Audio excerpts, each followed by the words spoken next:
G'day everybody, Simon here, Explosive Action, back with another death metal vinyl update. 7 records to take a look at. Let's get into it.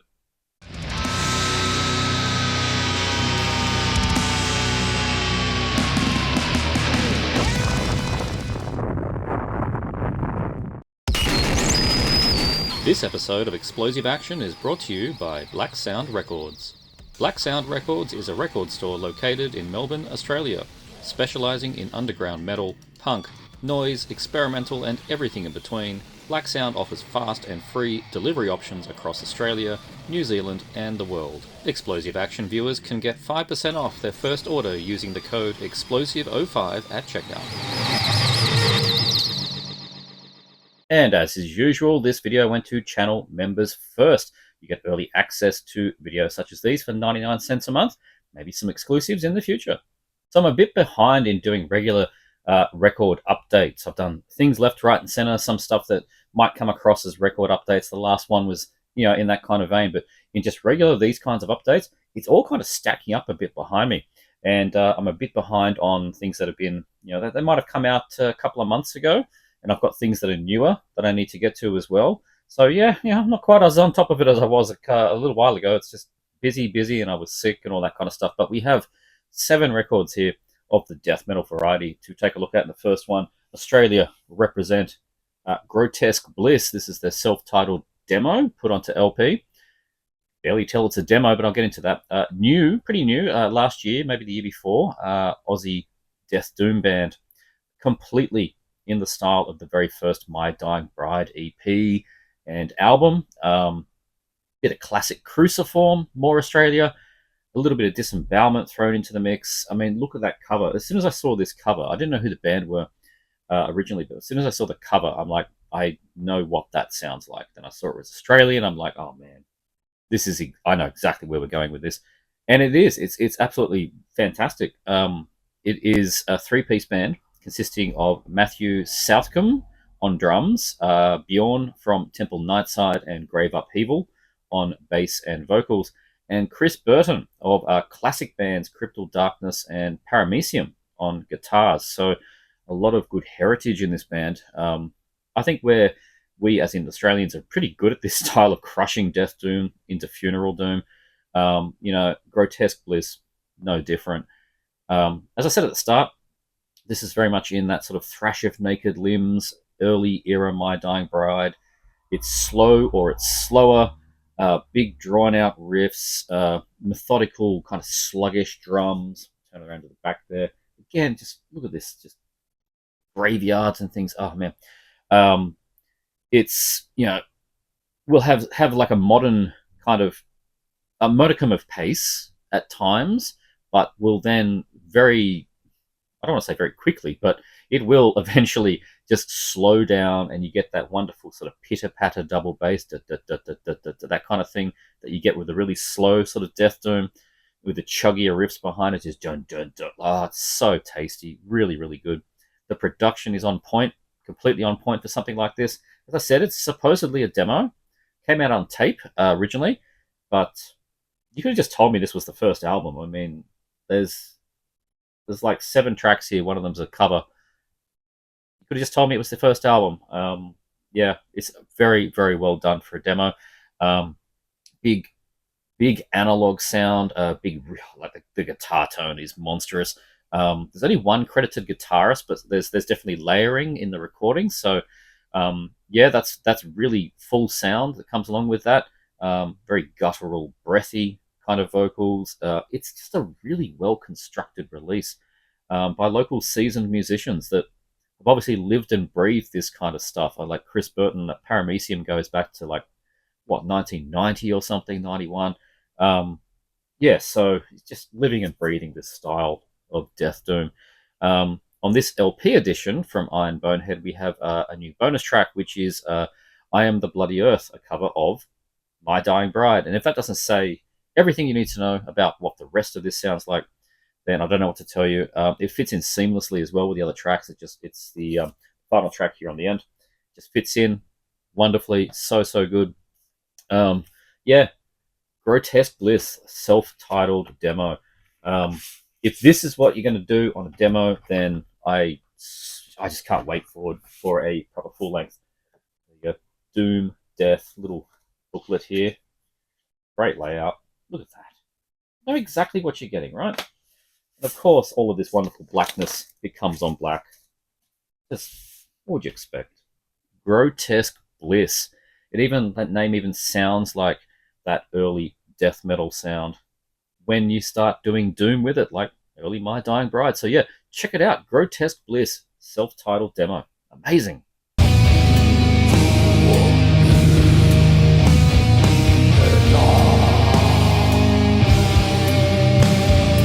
So the next one I picked up and showed in a fairly recent, I think it might have been late August shopping video, but I felt that it needed a bit more of a review as it's quite a complex release.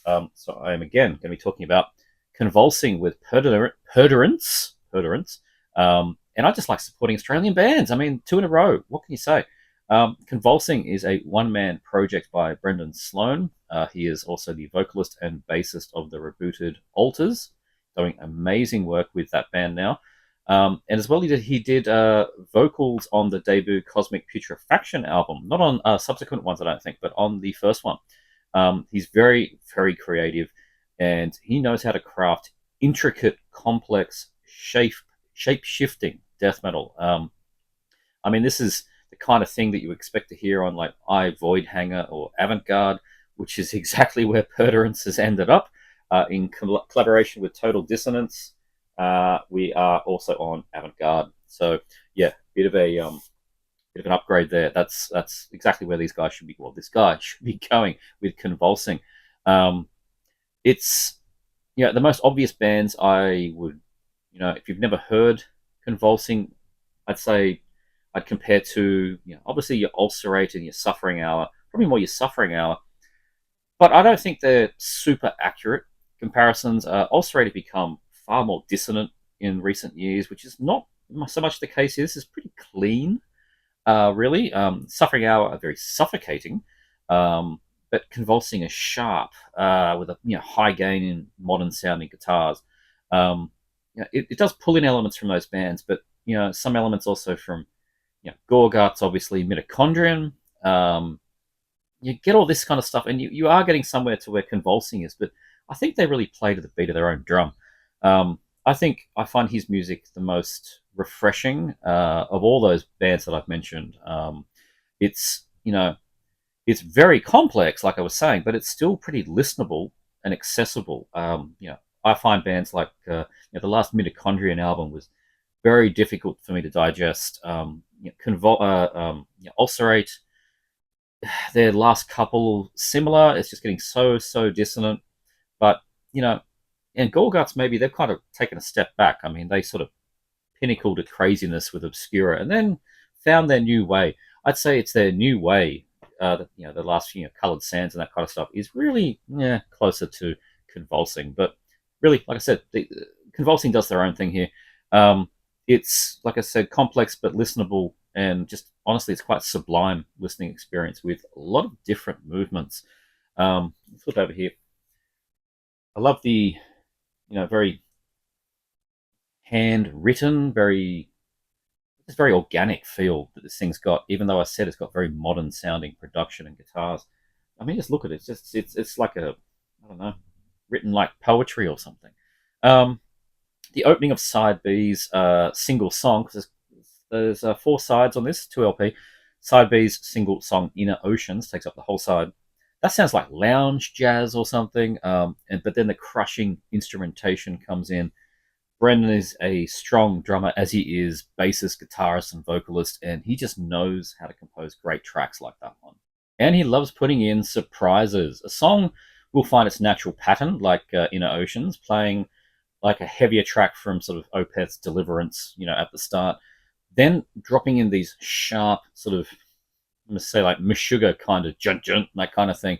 It just rattles the bones. The production's amazing on this.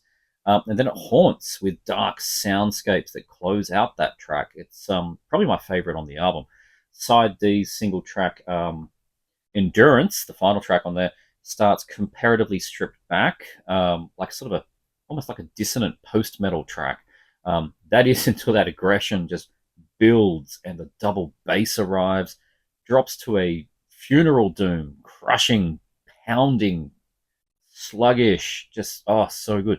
And when it just couldn't get any slower, the fastest, most unhinged blasting on the album bursts in. Even a short passage of sort of Swedish sounding melodic death metal riffing. By virtue of the tracks being so long, he does it's kitchen sink material. So many things happening in there, but it has that. It's not just all throwing it together. It is. It's got a purpose. Each track really has a purpose and a flow. It is a bit like a classical piece. It just has movements as it goes through. So good. I really think on that last track as well that Brendan's really put himself through the ringer to craft it. There's so much going on. So I think he was shopping the album around for a while too. It dropped digitally probably maybe a year ago, maybe a bit more than that. And he said at the time he didn't have a label yet and just threw the whole thing on Bandcamp.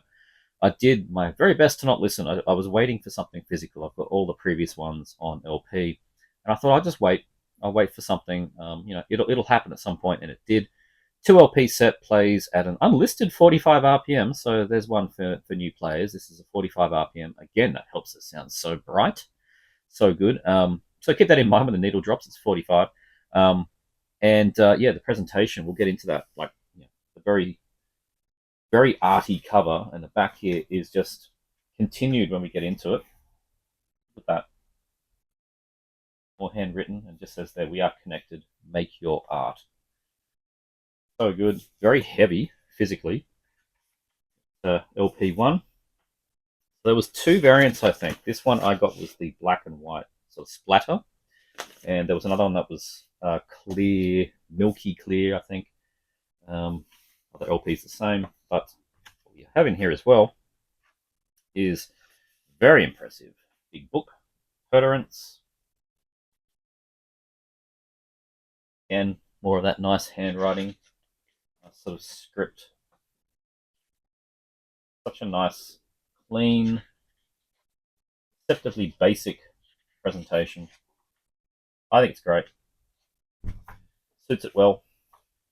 And I think it was a download code or something. Yeah, something like that. Anyway, it's a lot lighter for me to hold. Anyway, Convulsing, Perturance. Like I said at the start, I really wanted to just spend a few more minutes talking about this one after I'd played it a few more times, because it's complex and just needs a bit of time.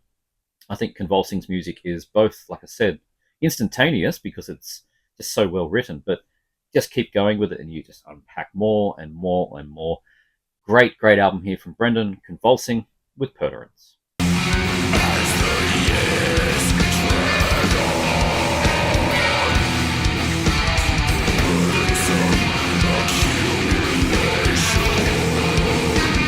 Like I said at the start, I'm a little behind on showing some of the newer releases in the last few months, MSUO in particular.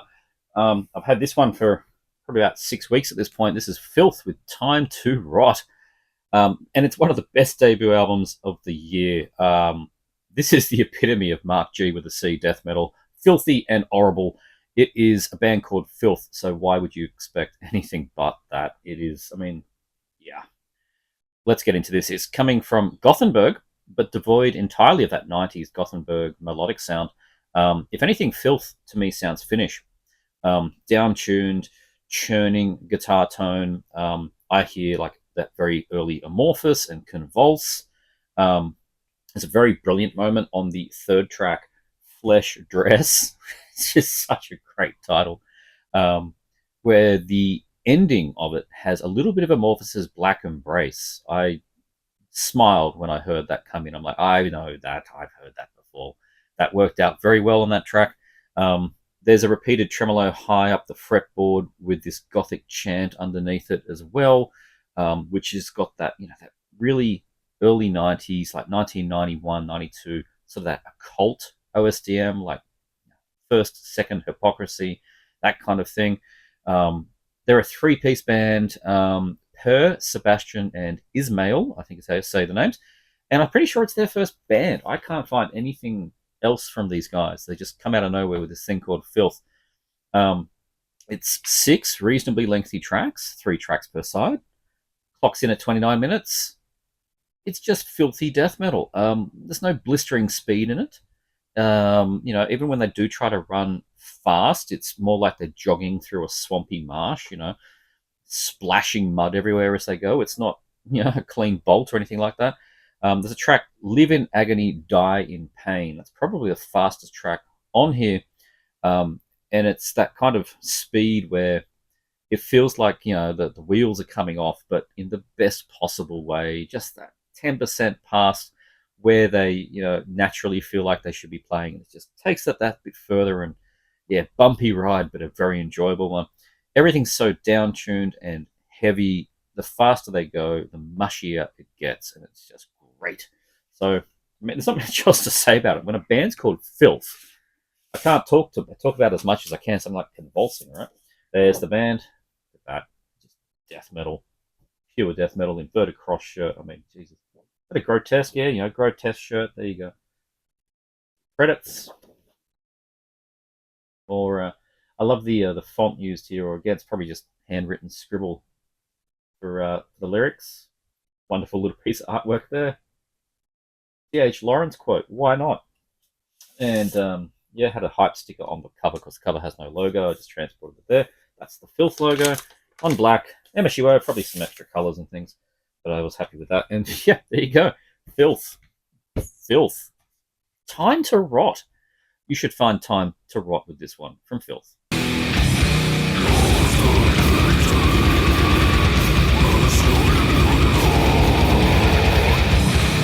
I was really happy when I saw that Dark Descent announced a second album from these guys. I kind of was getting to the feeling that they were a one and done, but thankfully not. We have here the sophomore from Proscription, Desolate Divine. They are a Finnish four-piece, like I said, on the Dark Descent roster. Had an amazing debut in 2019 called Conduit. I remember at the time it made a lot of waves in the underground, so much so that that first press sold out pretty quick. I was very lucky to get just towards the very last dregs of that first press. Then it was kind of unobtainable for a little bit of time, which was sad. People were really trying to get copies and get reissues and things. So yeah, it was doing really well in the underground. Now here we are in 2025, and the follow-up Desolate Divine is with us. It is just, I've said the word crushing so many times this update, but absolute crushing onslaught of black and death metal. If you've not heard Prescription, it's that fire and brimstone death metal, cut from the immolation cloth. It's just evil personified all the way through it. But it has that modern ferocity that you get on a fellow Dark Descent band, Lucifer. But going back to 2012, Prescription were named, not named, they remind me of Maveth, Maveth, Maveth, who again just did one album, and I think it may be an EP or a split in there, but back 2012. But when I was listening to this, going, these guys do remind me of Maveth. It's unsurprising. I went and looked it up, and of course, the guitarist and vocalist Christ Butcher, best pseudonym ever, unless he was born that way. He was in Maveth. He formed that band as well, so clear continuation there of the music. He's been involved in plenty of other really good dark death metal bands over the years before he moved to Finland from the US. He did vocals in Excommunion, their classic album Superion, like 20 years ago, whenever that came out. Amazing album, that one. One of the Nars Alchemeth releases. Such a good album. And that US connection as well, when you listen to this, makes a lot of sense because it's not pure Finn death. Like it's someone that's emigrated to Finland, right? So there's that choppy and fast riffs that have more of an American flavor. It has that colossal, multi-layered, evil-sounding production to it. Plenty of fast guitars as well. Destructive drumming of Mikko Koskinen. Hopefully I got that right. He's laying down the fury on this thing. Amazing drums. And Apep, A-P-E-P, Apep, he plays the bass and it sounds like electric fence wire. It's just this gnarly sounding, metallic. So good. Such a good bass tone. This is a 9-track beast of an album here. It is a fantastic follow-up to Conduit. I need to go back to Conduit and give a bit of a 1-2 comparison, I think, with this one to see where I feel. But yeah, at this point, initial listening to me, this is possibly a little bit of a step up from the first album. I mean, after 6 years of rehearsing and putting this material down, you expect an improvement. So I think they've done it with this one on Desolate Divine. It's there's I've said this before. There's some Dark Descent bands that don't get the social media buzz. Like some do. Your classic being Blood Incantation, even though they've gone into bigger things these days. But then there's bands like Proscription.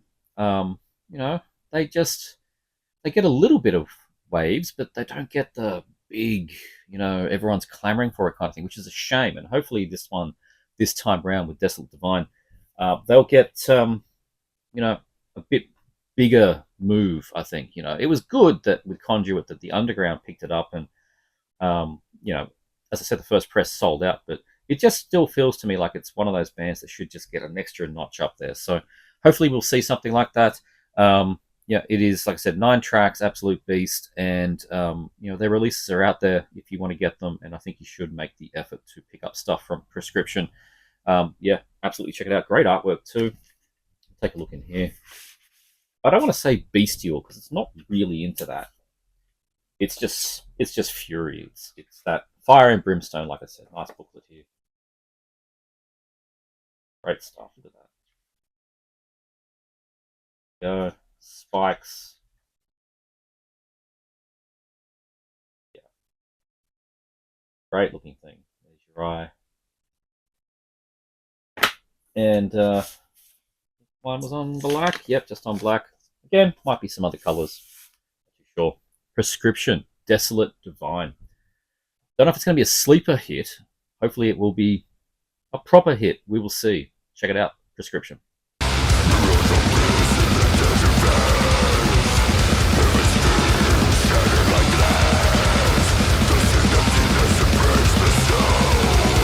The next one's a band I didn't give too much attention to back in 2022 when their first album came out, which in hindsight was very much the incorrect decision. I think I might have played a track here or there and it didn't grab me, but this follow-up, it doesn't matter. This thing is amazing. Castrator with Coronation of the Grotesque.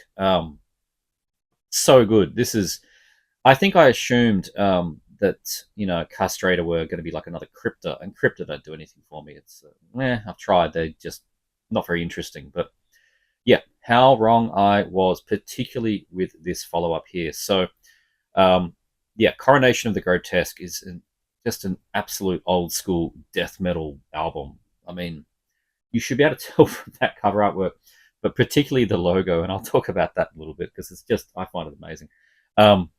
This is straight up like Diabolical Summoning era Sinister, with Deicide's Legion, added evilness, monstrosities in dark purities, tightness, and Out of New York with riffs for days from these ladies. It's so strong.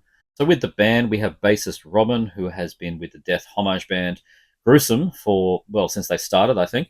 We've also got, she was also in Deceta, which was fantastic. I'm not even sure if they're still going, but they were one of the great early death metal bands. So good, Death Doom kind of thing. Drummer Carolina has been with Hypoxia for about 15 years at this point, and vocalist Clarissa sings in the thrash band Vicious Blade. So these ladies have been in some great acts. Now armed with the new guitarist Sarah on board here, who's added a lot of extra hooks, I would say. This is, compared to the first album, I'll talk a little bit about that at the end. It's just an improvement. It's a far superior album. Again, that's what you want with your follow-up. You want it to be better. And they've done it. They really have with this one. Everything you like about that meat and potatoes death metal fire is here with Coronation of the Grotesque. You get your New York palm-muted suffocation chugs. You get that later era Cannibal Corpse kind of chopping and changing riffs, pretty fast but very tasteful sounding solos, snappy drums with lots of double bass work, tight blasts as well. Bass guitar adds a real heavy metallic weight to the proceedings. Clarissa often layers her vocals just like Glenn Benton does on Deicide, particularly on Legion, puts that sort of higher rasp over the gutturals. We also have a bunch of guest guitarists on the album adding in leads, which is really good. We have Daniel Gonzalez from Gruesome, Robert Wegner from Immolation, an absolute stellar guitarist. Taylor Nordberg, formerly of Rib Spreader and currently in Deicide, also does a lead. Kenny Andrews from Obituary, current Obituary. And on the final track, this is the one that made me smile a lot. The final track is a cover of Exodus's Metal Command, and they roped in Gary Holt. So just class, right? You have that fantastic John Zig artwork. Turned it over the wrong time, but no, John Zig's artwork there, which he did like Deeds of Flesh, latest one, Nucleus. You can sort of see some of that similarity here in his design. And yeah, again, I've turned it over. This is what I love. I love this. Just screams 90s to me. That horribly embossed gold, like Photoshop, like logo. It's so good. Bands need to do more of that, like 1998 style. You know, Photoshop 3, drag the emboss all the way to the end, and then paint it gold. Yes, more of that, please. Love it. This is a super well-crafted album for just being standard death metal. Incredibly catchy. All the songs stand out. For something that's on the surface just so vanilla, meat and potatoes, it has been getting a hell of a lot of spins from me. Like probably past 10 at this point of just the LP, and I've been playing digitally as well. It's really addictive listen. So that alone means it's going to have to make in my top 20 of the year. It's an impressive bloody album. And because it was there and because it was cheap, I thought I would give a proper go to the first album. This is Defiled in Oblivion, which I said came out in 2022, and this was from Extremely Rotten Productions, and maybe it was mispriced or something, because it was about 10 Australian dollars to add this on, and then when I went checked back at some more stuff later, it had gone up in price. So don't know what happened there. Maybe it was accidentally priced, but got it cheap, so I figured I'll chuck it in the cup. And yeah, I have given this one a couple of spins since picking this one up, and it's a little muddier in the production, probably thicker in the sound. I'd say a little bit more early Deeds of Flesh coming across. Maybe, you know, inbreeding in Thropophagy, that's the kind of stuff is leaking into the sound a bit more, maybe not so much on the second album. And it's good. It is good. It's better than what I gave credit to. And, you know, I should have really spent more time with it when it dropped. But it really is, for me, this is just the better album. They've really just improved here. Maybe it's the addition of Sarah on second guitar. I don't know. But check it out. And this is, quality Dark Descent band. So, yeah, Castrator, the real deal. Absolutely awesome stuff. Great death metal. Take a look in here. You get lyrics. There's the band. Or that embossing going on with the font here. Fantastic. All the lyrics. And just on black. Maybe there was colors yet again. Don't know. Just went for black. Mildly impressed with this one from Castrator. It is just fantastic. Old school death metal. Check it out.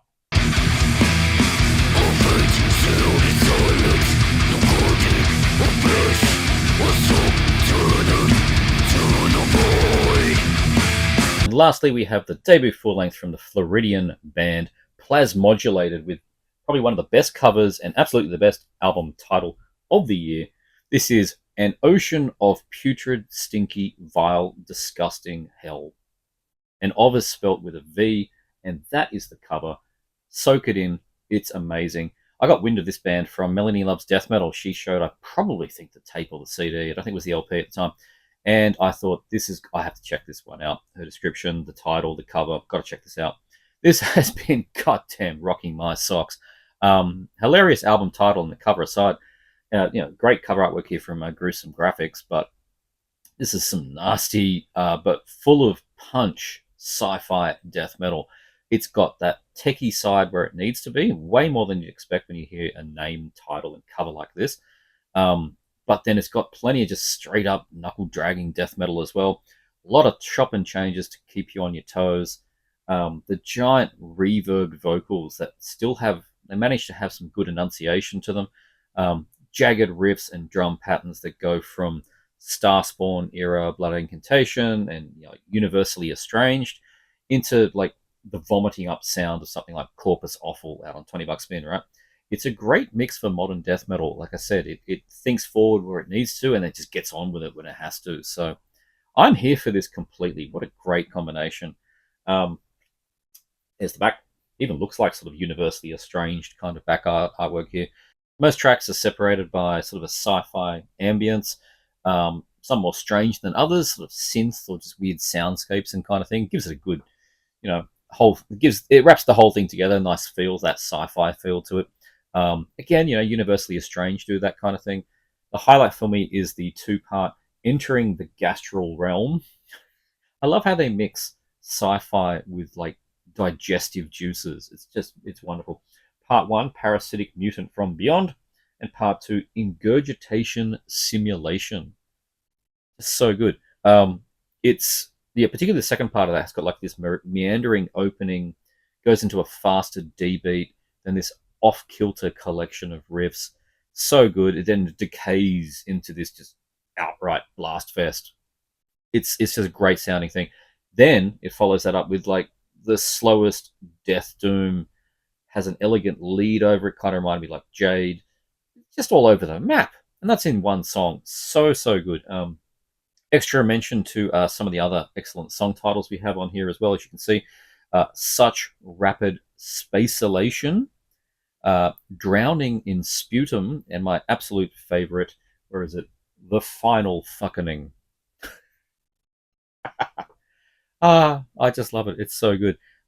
Yeah, Plasmodulated. They've managed to be both fun and loose on one side, but a pretty serious contender for one of the sci-fi tech death metal albums of the year. I don't know how they've managed to combine the two worlds, but here we are, out on Dawnbreed Records. I picked this up from Extremely Rotten Productions. I was just right there, right time. They had a couple of copies. They don't have any anymore, but do look around. I highly recommend you check this one out, obviously. Nice thick card there for the chapters, and I can actually for the lyrics. I can actually read them. There's the band in some sci-fi space green, wonderful, and actually have a color LP this time in swampy green yellow. It's actually very impressive color, a little bit pea soupish, space amoeba. I don't know. Plasmodulated, an ocean of putrid, stinky, vile, disgusting hell. Wonderful title, amazing cover artwork, great music. You've got to check this one out. Plasmodulated.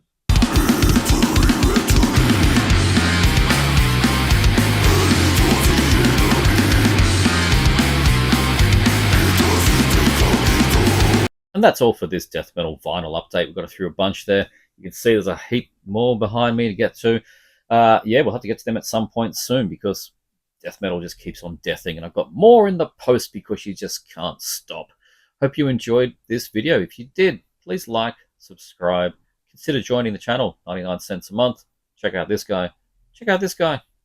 I'll see you next time.